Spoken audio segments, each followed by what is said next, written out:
ना सुनाई पड़े, छूट जाता बीट हमर पब्लिक साउंड करे।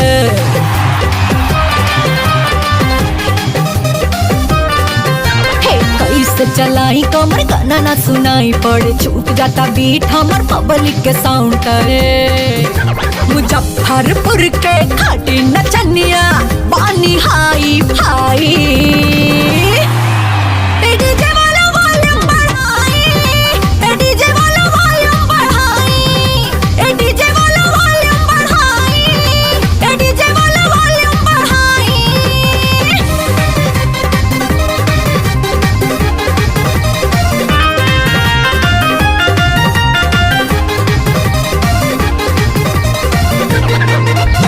मौसम हॉट बना द, गाना भोजपुरिया बजा द।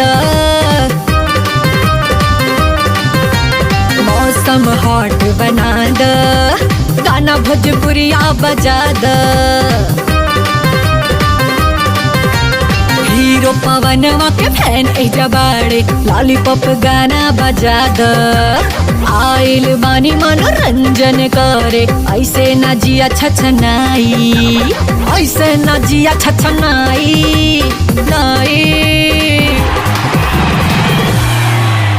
डीजे वाला वॉल्यूम बढ़ाई, डीजे वाला वॉल्यूम बढ़ाई, डीजे वाला वॉल्यूम बढ़ाई, डीजे वाला वॉल्यूम बढ़ाई।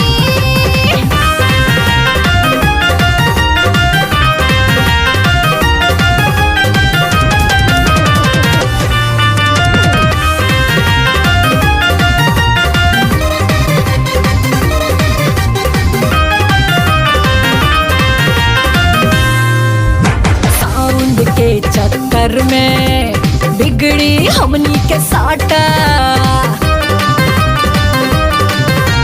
साउंड के चक्कर में बिगड़ी हमनी के साटा।